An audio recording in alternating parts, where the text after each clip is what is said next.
I'm Cooper. And I'm Nick. And for our video project, we did question number 7, which reads, a 15 kilogram chest slides on a horizontal floor. A child pushes the chest by exerting a force of unknown magnitude F at an angle of 30 degrees below the horizontal. The coefficients of friction between the chest and the floor are mu k equals 0.25 and mu s equals 0.50, which are kinetic friction and static friction, respectively. As the child pushes the chest has a forward acceleration of 0.5 meters per second. That is, the acceleration vector points horizontally in the same direction of the child's push. What is F? You may assume that the chest is sliding on the floor. So the first step in any force problem is to first establish a coordinate system and then draw a force diagram. So for this problem, we're going to say that to the right in the x direction is positive and upward in the y direction is positive. And then for the force diagram for this particular problem, we draw a typical circle to represent the object, and then of course we have the downward force of gravity represented by Fg, which is equal to mg, mass times the gravitational constant, and then the upward normal force of the floor acting on the chest. And then in this problem it says that the push by the child is at a 30-degree angle below the horizontal, so we draw the arrow coming down from 30 degrees below the horizontal, which is F. And then parallel to in opposite in direction of the object's motion, we have the frictional force, and because the object is in fact in motion, we use Fk, which represents the kinetic friction, which is equal to Kn,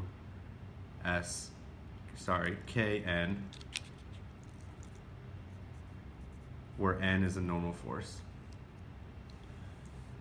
The second step is to break up F into its components.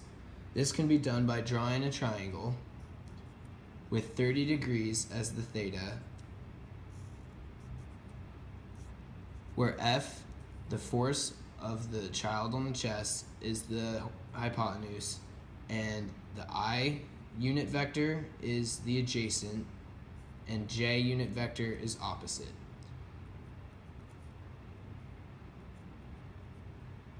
This is equal to the force times cosine 30 degrees times the unit vector I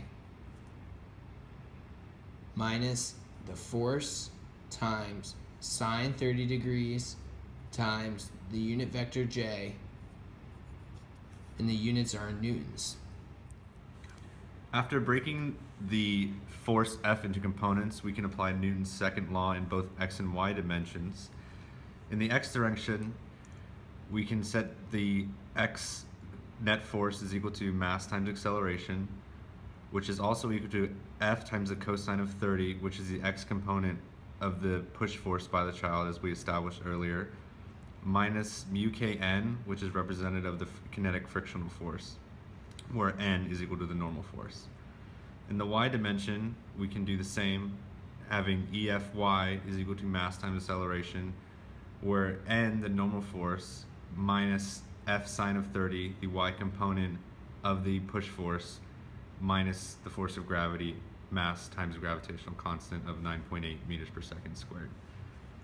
After plugging in all the values of the mass and the acceleration in the x direction as the block is sliding horizontally, we get that the net force in the x direction is equal to 7.5 newtons minus F times the cosine of 30 minus 0.25 times the normal force.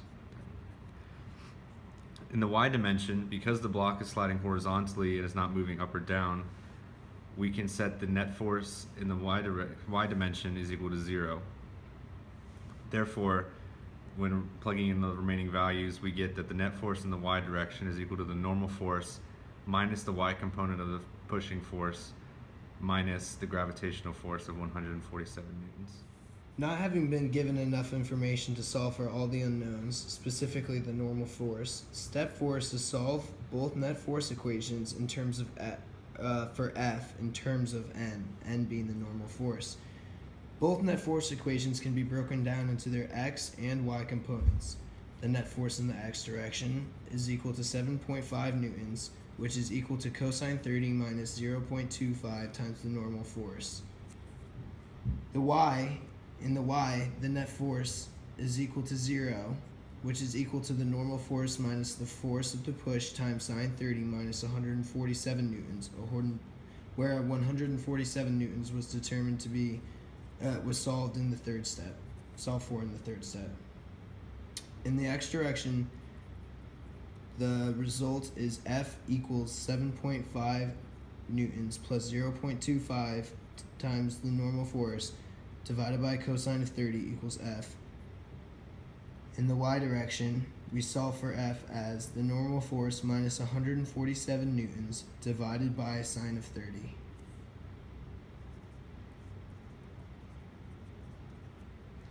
Further simplification yields this as the force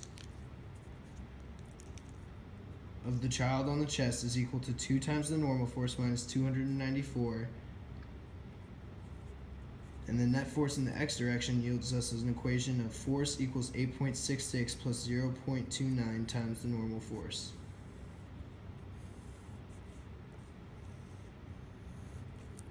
Having solved for both F in both x and y dimensions, we can set them equal to each other to solve for the normal force. And by solving for normal force, we can plug back into the original net force equations to solve for each component of the pushing force.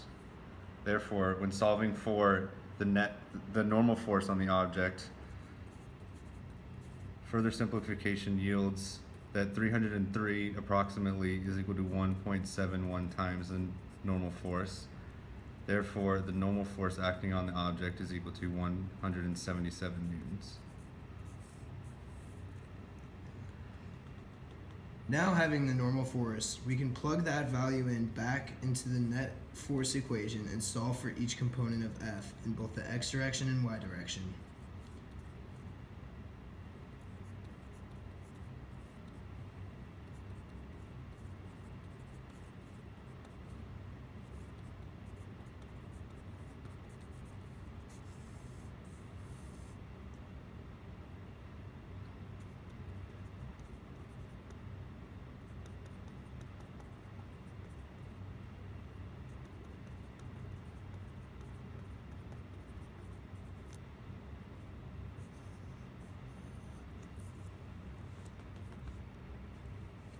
Step 7 is to use Pythagorean theorem to solve for F, which is the hypotenuse, which incorporates both the x component and the y component of the push.